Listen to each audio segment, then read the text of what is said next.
हम chapter start कर रहे हैं फोर्थ, पैरेलल फोर्सेस। सबसे पहले दो तरह की फोर्सेस होती हैं, एक होती हैं लाइक पैरेलल फोर्सेस और एक अनलाइक पैरेलल फोर्सेस। अगर हमारे पास दो लाइक पैरेलल फोर्सेस हैं, सपोज एक फोर्स है P और एक फोर्स है Q, अगर वो लाइक पैरेलल फोर्सेस है तो उन दोनों की डायरेक्शन क्या होगी, सेम डायरेक्शन होगी। और इनका रिजल्टेंट कहाँ लाई करेगा, इन दोनों फोर्सेस के सेंटर में लाई करेगा और रिजल्टेंट दोनों के सम के इक्वल होगा। लेकिन अगर हमारे पास अनलाइक पैरेलल फोर्सेस हैं तो क्या होगा कि एक की डायरेक्शन क्या है, नीचे की तरफ है और दूसरे की डायरेक्शन क्या है, ऊपर की तरफ है।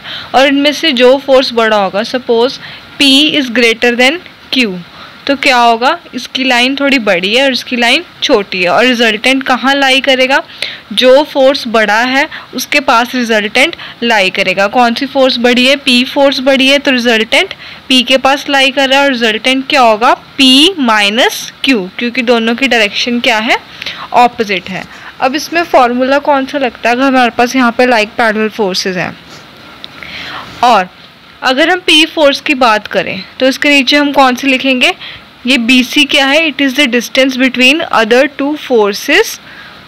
P को छोड़ के जो दो फोर्सेस बची हैं, कौन सी फोर्सेस बची हैं, एक तो रिजल्टेंट हो गया और एक हमारे पास Q फोर्स, इन दोनों के बीच का डिस्टेंस वो हम यहाँ लिखेंगे, वो कितना है, BC। और सेकेंड फोर्स कौन सी हमारे पास, Q। अब Q को छोड़ के दो फोर्सेस और कौन सी हैं, A और C, इन दोनों के बीच का डिस्टेंस कितना है, AC, तो हम कितना लिख देंगे, Q upon AC। Third force हमारे पास रिजल्टेंट, वो कितनी है, P प्लस Q।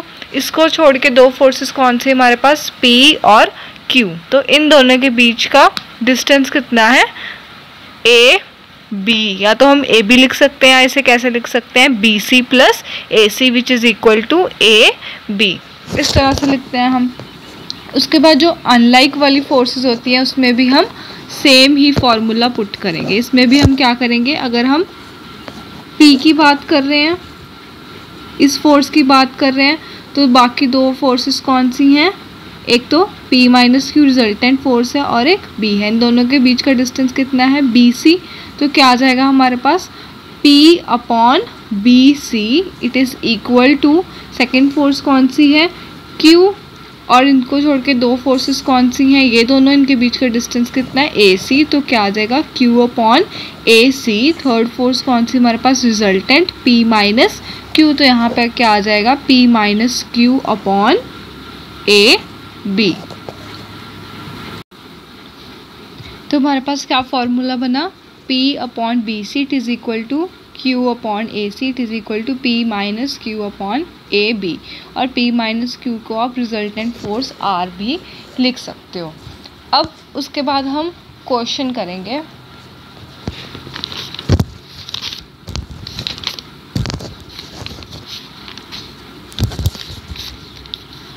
अब आप क्वेश्चन देखिए, क्वेश्चन 19, इसमें क्या है, देखो आप question, two unlike parallel forces, दो अनलाइक पैरेलल फोर्सेस हैं, मतलब उनकी डायरेक्शन क्या है, ऑपोजिट है, जिसमें P क्या है, it is greater than Q, act at 2 points x units apart. मतलब ये हमारे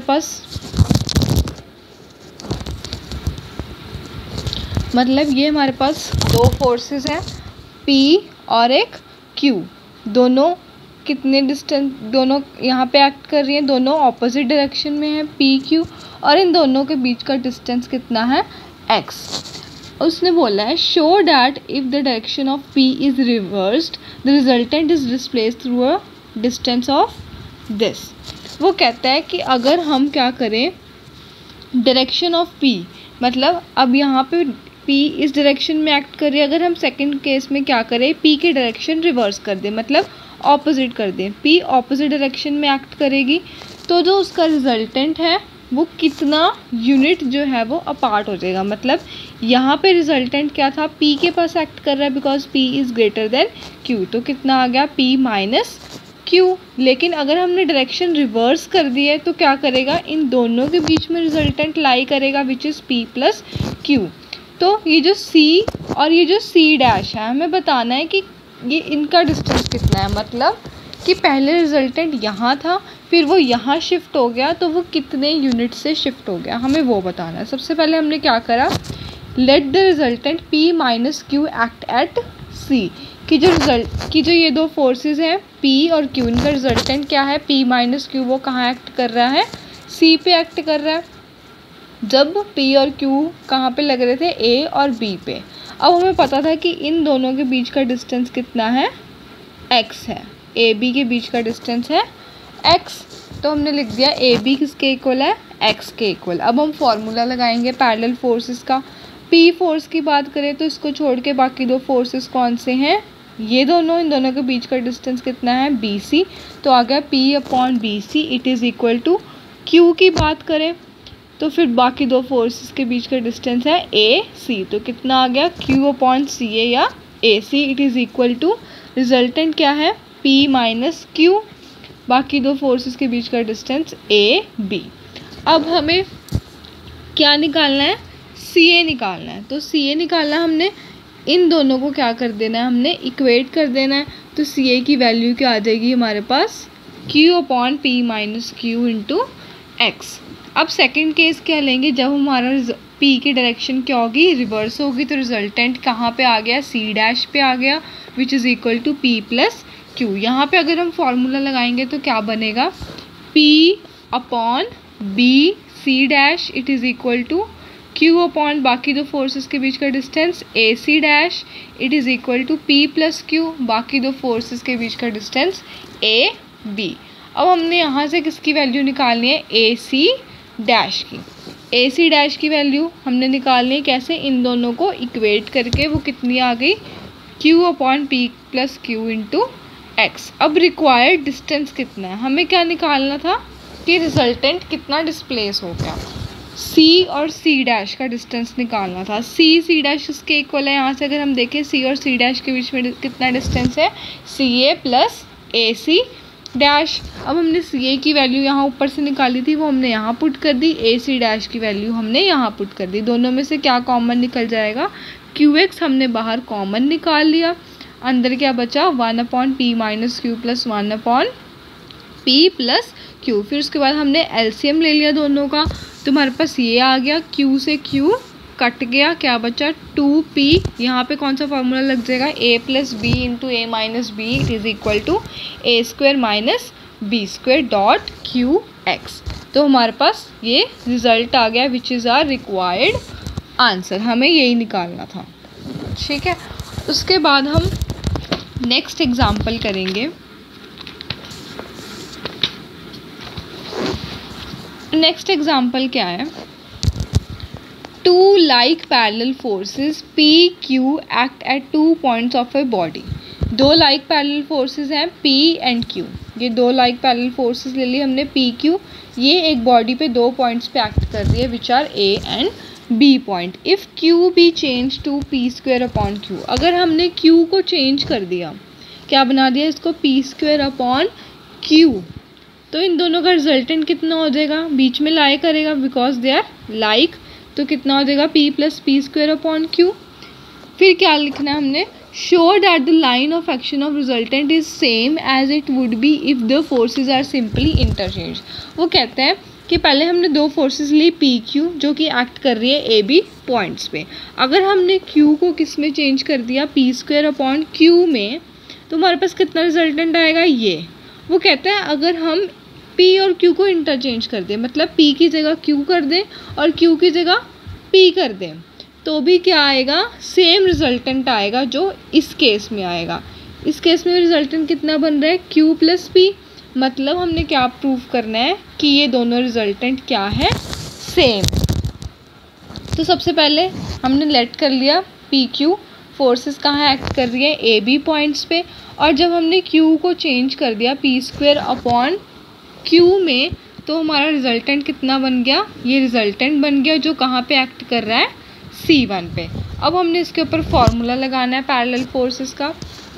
सबसे पहले हम क्या लिखेंगे, P, बाकी दो फोर्सेस के बीच का डिस्टेंस कितना है, BC1, तो P upon BC1 it is equal to, second force कौन सी है, P square upon Q upon बाकी दो फोर्सेस के बीच का distance AC1 it is equal to तीसरी फोर्स कौन सी है, P plus P square upon Q। बाकी दो फोर्सेस के बीच का डिस्टेंस AB। हमें किसकी वैल्यू निकालनी है, BC1 की वैल्यू निकालनी है। तो हमने क्या करना है, इसको और इसको इक्वेट कर देना, तो हमारे पास ये वैल्यू आ गई BC1 की। उसके बाद सेकंड केस में हमने क्या करा था, P और Q को हमने इंटरचेंज कर दिया। तो Q अपॉन बाकी दो फोर्सेस के बीच का distance BC2 it is equal to P upon AC2 it is equal to Q plus P upon AB। अब हमने किसका डिस्टेंस निकालना है, BC2 का। तो हमने इसको और इसको इक्वेट कर दिया, तो हमारे पास ये डिस्टेंस आ गया। अब BC1 और BC2 अगर आप देखो इन दोनों इक्वेशंस को, दोनों क्या हैं, सेम है। मतलब BC1 किसके इक्वल होगा, BC2 के। मतलब क्या है इसका कि ये C1 एंड C2 पॉइंट्स क्या हो गए, कोइंसाइड हो गए। मतलब क्या है कि दोनों क्या है, सेम है। अब उसके बाद हम नेक्स्ट क्वेश्चन करेंगे।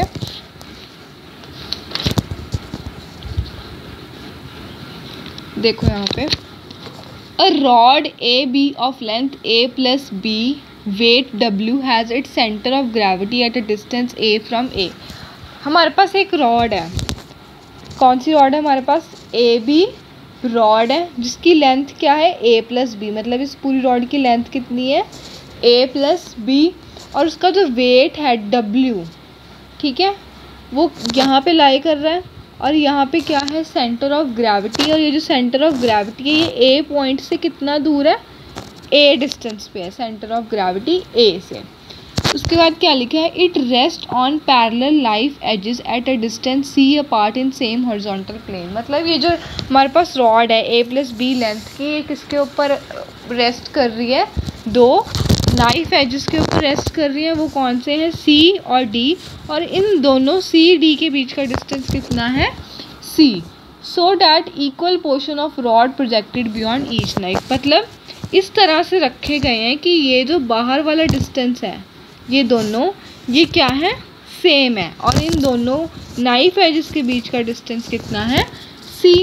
Show that the pressure of the knife edges are. हमें क्या दिखाना है कि जो प्रेशर लग रहा है नाइफ एजेस के ऊपर वो इतना है, हमें ये शो करना है। सबसे पहले हमने क्या करा, हमने लेट कर लिया G क्या है, सेंटर ऑफ ग्रेविटी है हमारी रॉड AB की।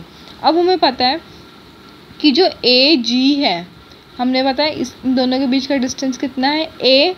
और जो GB है, GB, इन दोनों के बीच का डिस्टेंस हमने कितना लिख दिया, B।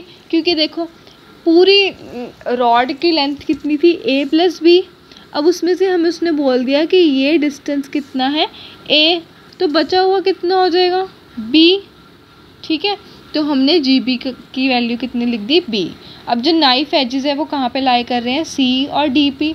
C और D पे हमें पता है कि AC किसके इक्वल है, DB के इक्वल। उसने बोला था ना कि नाइफ एजेस को इस तरह से रखा गया है कि दोनों साइड्स पे लेंथ क्या बचे, सेम बचे। तो हमने AC को किसके इक्वल कर दिया, DB के। और उसको क्या लेट कर लिया हमने, X। अब जो हमारी पूरी रॉड है उसकी लेंथ कितनी हो जाएगी, AC plus CD plus DB। अब AC की वैल्यू हमने कितनी लेट करी है, X। CD की वैल्यू कितनी है हमारे पास, C। इन दोनों नाइफ एजेस के बीच का डिस्टेंस कितना था, C। DB की वैल्यू भी कितनी है, X। तो यहाँ पे क्या आ गया, 2x बन जाएगा। तो 2x किसके इक्वल है, A प्लस B। C को उधर ले गए, A plus B minus C। तो x की वैल्यू कितनी आ गई, A plus B minus C upon 2। ये हमारे पास x की वैल्यू आ गई। x की वैल्यू आ गई मतलब हमारे पास क्या आ गया, ये चीज़ आ गई। मतलब AC और DB की वैल्यू हमने यहाँ पे ये निकाल ली। अब उसके बाद हमने क्या करना है, CG। अब हमने क्या लिखना है, CG। यहाँ पे देखो CG किसके इक्वल है, ये CG किसके इक्वल है। अगर हम इस पूरी AG में से AC माइनस कर दें तो क्या आ जाएगा हमारे पास, CG। तो हमने लिख दिया CG किसके इक्वल है, AG माइनस AC। AG की वैल्यू कितनी थी हमारे पास, A माइनस AC की वैल्यू कितनी थी, X। A माइनस X आ गया। हमने पीछे X की वैल्यू निकाली थी ना, क्या निकाली थी हमने X की value, A plus B minus C upon 2। तो यहाँ पे हमने x की वैल्यू पुट कर दी a plus B minus C upon 2, ठीक है। 2 LCM आ गया, तो हमारे पास क्या हो गया, ये 2a माइनस a कितना बच जाएगा, a तो कितना आ गया a minus B plus C upon 2। अब हमने सी जी की वैल्यू निकाली, ऐसे ही हमने किसकी वैल्यू निकालनी है, हम जी डी की वैल्यू। जी डी की वैल्यू किसके इक्वल होगी, अगर हम क्या करें, इस पूरे जी बी में से डी बी को माइनस कर दें तो वो किसके इक्वल आ जाएगा, सी जी डी के इक्वल आ जाएगा। तो हमने क्या कर दिया, जी डी किसके इक्वल आ गया, G B minus D B. G B की वैल्यू, जी बी इसकी वैल्यू क्या थी पूरे की, बी, क्या कर दिया हमने, बी माइनस डी बी की वैल्यू कितनी थी, एक्स। एक्स की वैल्यू हमने पीछे से यहाँ पुट कर दी, तो हमारे पास ये आंसर आ गया। ये किसकी वैल्यू आ गई हमारे पास, सी जी और जी डी की वैल्यू आ गई। अब हमने क्या लेट करना है कि जो आर और एस है ये क्या है, प्रेशर है सी और डी पॉइंट के ऊपर, नाइफ के प्रेशर हैं आर और एस। अब ये जो आर डब्ल्यू और एस है ये किस में है, इक्विलिब्रियम में है। हम दोबारा फॉर्मूला लगा लेंगे, आर फोर्स है, इसके अलावा दो फोर्सेस कौन से हैं, ये दोनों, इन दोनों के बीच का डिस्टेंस कितना है, जी डी। तो हमने कितना कर दिया, R upon G D it is equal to, दूसरी फोर्स कौन सी है, एस, फिर एस को, इस फोर्स को छोड़ के बाकी दो के बीच का डिस्टेंस कितना है, सी जी, कितना है, सी जी। तो S upon C G it is equal to, तीसरी फोर्स डब्ल्यू, इन दोनों के बीच का डिस्टेंस कितना है, C D, W upon C D. तो हमने उसके बाद क्या करना है, आर और एस की वैल्यू निकालनी थी हमने, तो हमने इसको और इसको इक्वेट करा, तो आर की वैल्यू कितनी आ गई हमारे पास, G D upon C D W, ठीक है। उसके बाद हमने जी डी की वैल्यू यहाँ से निकाली थी, कितनी आई थी वो, बी माइनस ए प्लस सी अपॉन 2, वो हमने यहाँ पुट कर दी, अपॉन इंटू डब्ल्यू आ गया। ऐसे ही सेम हमने एस की वैल्यू निकाल ली और वो हमारे इन रिजल्ट से इक्वल आ गया, तो हमारा आंसर आ गया, हमने शो कर दिया। उसके बाद नेक्स्ट क्वेश्चन है, देखो वो कहता है if position of resultant of two like parallel forces remain unaltered when their position are interchange show that the forces are equal.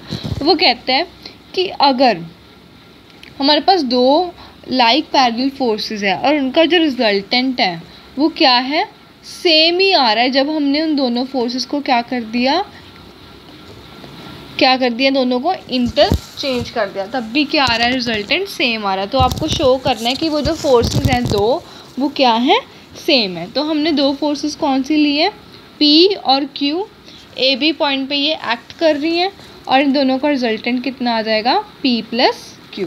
सो हमने लेट कर लिया two like parallel forces P and Q act at A and B और resultant कितना है, P plus Q, जो कहाँ act कर रहा है, C पे। अगर हम इस पे फॉर्मूला लगाएं तो P अपॉन बाकी दो फोर्सेस के बीच का distance BC it is equal to Q upon AC, ये पहली।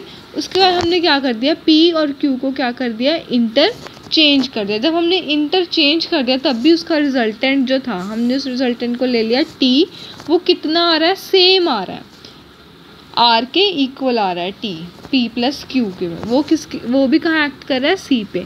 तो हमने यहाँ पे P की जगह क्या लिख लिया, Q, और यहाँ पे Q की जगह क्या ले लिया, P, दोनों का resultant T which is equal to P plus Q। यहाँ पे भी फॉर्मूला लगा देंगे हम, तो कितना आ जाएगा, P ये वाली force upon AC it is equal to Q upon BC। तो फ्रॉम 1 एंड 2 इन दोनों को अगर हम डिवाइड करेंगे तो कितना आ जाएगा, P upon Q it is equal to Q upon P, cross multiply P square it is equal to Q square. तो कितना आ गया हमारे पास, P it is equal to Q, दोनों फोर्सेस क्या आ गई हमारे पास, सेम आ गई। अब ये वाला क्वेश्चन देखो, like parallel forces 8 and 12 newtons act at A and B which are 1 metre apart. ये हमारे पॉइंट है A और B पॉइंट, और कौन से कितना न्यूटन, यहाँ पे 8 न्यूटन फोर्स एक्ट कर रहा है, यहाँ पे 12 न्यूटन, ठीक है।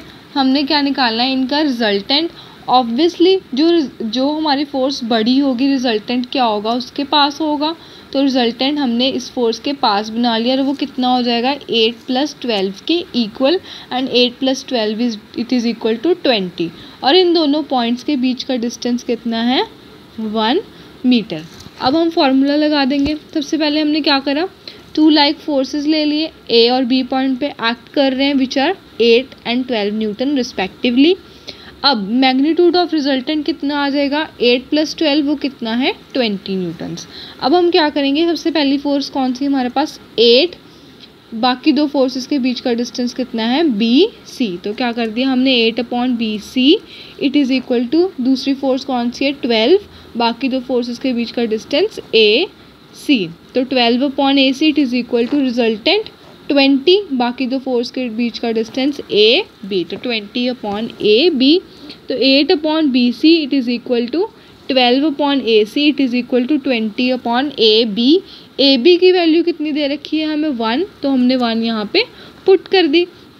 अब हम क्या करेंगे 8/BC को किसके इक्वेट कर देंगे 20/1 के, तो हमारे पास BC की वैल्यू कितनी आ गई 8/20, कटिंग करके 2/5 मीटर। ऐसे ही अगर हमने AC की वैल्यू निकालनी है तो हम 12/AC को 20 के इक्वल कर देंगे, तो हमारे पास ये वैल्यू आ गई। नेक्स्ट उसने बोला है हमें रिजल्टेंट निकालना है if the forces are unlike parallel forces, मतलब द फोर्सेस एक दूसरे से ऑपोजिट डायरेक्शन में एक्ट करेंगी तब हमने रिजल्टेंट निकालना है। तो यहाँ पे 8 एक्ट कर रही है इस डायरेक्शन में, तो जो दूसरी फोर्स थी 12 न्यूटन वो क्या करेगी दूसरी डायरेक्शन में एक्ट करेगी इस डायरेक्शन में। अब 12 न्यूटन बड़ा है तो रिजल्टेंट इसके पास लाई करेगा और किसके इक्वल होगा इट इज़ इक्वल टू 12 - 8, कितना आ जाएगा 4, ठीक है। और AB के बीच का डिस्टेंस कितना है हमारे पास 1 मीटर, ठीक है। तो हमने ये करा 2 अनलाइक पैरेलल फोर्सेस ले लिए which are acting at point A and B and of magnitude 8 and 12 respectively. अब उनका रिजल्टेंट C पॉइंट पे एक्ट कर रहा है, मैग्नीट्यूड ऑफ रिजल्टेंट हमने निकाल लिया 12 - 8 4 न्यूटन्स। उसके बाद हम क्या करेंगे 8 अपॉन क्या आ जाएगा बाकी दो फोर्सेस के बीच का distance BC, 8/BC it is equal to 12, ये कौन सी है 12 है ये वाली, बाकी दो फोर्सेस के बीच का डिस्टेंस हमारे पास ये AC, 12/AC it is equal to 4, बाकी दो फोर्सेस के बीच का डिस्टेंस AB, 4/AB। अब हम यहाँ पे क्या करेंगे दोबारा AB की वैल्यू कितनी है 1, उसको हमने यहाँ पुट कर दिया। अब अगर हमें BC की वैल्यू निकालनी है तो हम क्या करेंगे 8/BC को किसके इक्वेट कर देंगे हम 4 के इक्वेट कर देंगे, तो कितनी आ जाएगी BC की वैल्यू 8/4, कितना आ गया 2 मीटर। ऐसे अगर हमने AC की वैल्यू निकालनी है तो हम क्या करेंगे 12/AC को किसके इक्वल रख देंगे 4 के इक्वल, तो AC की वैल्यू आ गई 12/4 विच इज़ 3 मीटर्स। अब उसके बाद next question, the resultant of 2 parallel forces whose line of action are 12 metre apart. दो फोर्सेस हैं A और B, दोनों के बीच का डिस्टेंस कितना है 12 metre, act in opposite sense is 700 kg। उन दोनों का रिजल्टेंट कितना है 700, ये उनका रिजल्टेंट है, दोनों ऑपोजिट डायरेक्शन में एक्ट कर रही हैं और रिजल्टेंट कितना आ गया 700 kg। If the resultant act 3 metre from one of the force, resultant जो है वो इस फोर्स से कितना दूर है 3 मीटर पे। व्हाट आर द फोर्सेस, तो हमें फोर्सेस निकालने हैं, तो हमने सबसे पहले क्या कर लिया लेट PQ जो है वो क्या है हमारे पास ये P और ये Q, ये दोनों क्या है अनलाइक पैरेलल फोर्सेस, जहाँ पे P क्या है it is greater than Q, जो कि एक्ट कर रहे हैं A और B पे, सच डैट जो हमारे पास AB है ये कितना है 12 मीटर और जो उनका रिजल्टेंट है 700 kg वो कहाँ एक्ट कर रहा है C पॉइंट पे, ठीक है। AB हमारे पास 12 है, रिजल्टेंट इज 700 kg और ये डिस्टेंस ये कितना है हमारे पास 3 मीटर। अब उसके बाद हम फिर से पैरेलल फोर्सेस वाला फार्मूला लगाएंगे। सबसे पहले हमारे पास कौन सी फोर्स है P, बाकी दो फोर्सेस के बीच का डिस्टेंस कितना है B C, P upon B C it is equal to, next force कौन सी हमारे पास, Q, बाकी दो फोर्सेस के बीच का डिस्टेंस कितना है, A C, it is equal to 700 upon A, 700 upon बाकी दो फोर्सेस के बीच का डिस्टेंस ए बी, ये हमने लिख दिया। उसके बाद हम क्या करेंगे, P upon B C, B C की वैल्यू कितनी है हमारे पास 15, कैसे आया वो, 12 + 3 is 15, it is equal to Q upon A C की वैल्यू कितनी है 3। ये यहाँ पे इन्होंने लेबलिंग गलत कर रखी है, ये हमारे पास A है और ये हमारे पास B है, this is A and this is B, ठीक है। तो Q अपॉन हमारे पास क्या आ गया, ए सी की वैल्यू कितनी है 3, 700 अपॉन क्या आ जाएगा, ए बी की वैल्यू कितनी है 12, और यहाँ पे भी हमने क्या लिया था, P अपॉन बी सी, मतलब P अपॉन बी सी, ये पूरा डिस्टेंस लेना था हमने, तो वो कितना आ गया था 15। तो हम अगर हमने P की वैल्यू निकालनी है, हमने इन दोनों को इक्वेट कर दिया, हमारे पास P की वैल्यू आ गई, ऐसे ही इन दोनों को इक्वेट करके हमारे पास Q की वैल्यू आ जाएगी।